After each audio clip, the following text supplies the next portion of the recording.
چې زه وزیر اعلی شوم هلته لاړم نو که زه وزیر اعلی نه جوړ شوی نو دا دومره کارونه به نه وشي نه به دا دومره علاقه دومره مخکې تللې وه نه به دا صوبه دومره مخکې تللې وه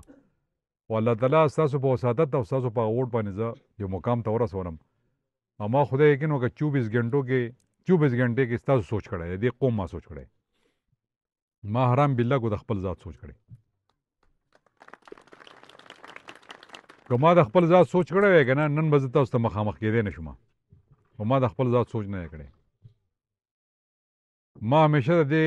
ستاسو د دې خلکو سوچ کړی دی چې روډ به کم ځای جوړېږي نوکري به کم ځای ورکړی کېږي سکول به کم ځای جوړېږي تعلیم به څنګه ښه کېږي هسپتال به څنګه ښه کېږي د بجلی سکیم به څنګه رسي د اوبو سکیم به څنګه رسي دا هر څه په دې ما سوچ کړی دی ترقي به څنګه کېږي د 13 کالو د سوات ما پلانینګ کړی یوازې د مټې نه د سوات چې 13 کاله کې به دې خلکو ته هېڅ تکلیف نه راځي دونه مخکې ما ټول سکیمونه فل فنډډ کړي وو دې له ما ټول فنډز ورکړي وو خو بدقسمتۍ نه 8 میاشتې په دې صوبه کې او 14 میاشتې د هغه غلو حکومت راغی چې نیم کاله په دې صوبه کې موږ کم محنت کړو هغه صوبه یې راکوزه کړه د اسمان نه بیا په ځمکه ولګوله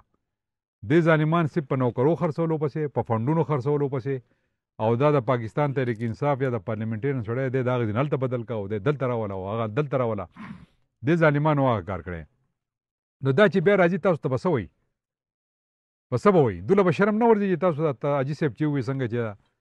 ترکولي روډونه ته شوي دي د اوبو سکیمونه شوي دي بجلۍ شوې ده بیا به هم دا خدمت کوو که ما نه او د محیب الله خان نه د نه بل ښه سړی ښکارېږي هغه خپل مشران وټاکئ او که د خدمت زموږ نه ښه کولی شي هغوی له دا ووټ ورکوئ خو که موږ خدمت کړی موږ ته د ښه ښکارېږو دا زموږ حق دی په تاسو باندې څه شی دی حق دی او د نن نه بعد چې تاسو هر سړی ګرځئ او دا شمله زموږ نښه ده کوم چې اردو کې ورته پګړې وایي په پښتو کې ورته شمله وایي د ټولو پښتونولي چې څومره پښتانه دي که هغه ګوجر دی که هغه میا دی که هغه هر یو قوم والی مولا دی که هغه پښتون دی چې هر قوم والی د هغو هر ځای کې دا نښه ده او هر سړی دا شمله پېژني دا د ټولو د عزت نښه ده او دا زموږ نښه ده چې په هغه اړ فارورې باندې لاړ شي او په پګړې باندې مهر ولګوئ زمونږ ګټل چې دي تاسو به ځان ګټئ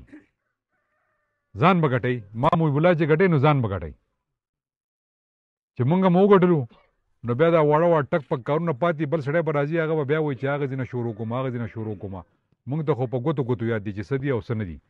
نو انشاءالله دا مې سرلوز دی چې کم ملګری په دغه سمندر کې تږی پاتې شوی دی سمندرو چې کم خاندان په هغه سمندر کې محرومه پاتې شوی دی زه هغه ټولو خلکو ته یم په دې کې ډېر ملګري ځوانان ناست دي چې د 2013 زما ملګري دي خو هغه هم په سمندر کې تږي پاتې شوي او زه د هغو هغه جرت ته بهادرۍ ته سلام کوم چې هغه بغیر لاله چې نن بیا واپس زما په قافله کې ګرځي نن واپس زما په قافله کې روان دي دا به بېغمه اوسئ دا زما لوز دی زه به دې په له ستاسو نه ډېر لرې نه ځم انشاءالله العزیز تاسو سره به زه نږدې یم یو بل به وینو او دا مسلې به ته حل کوو انشاءالله العزیز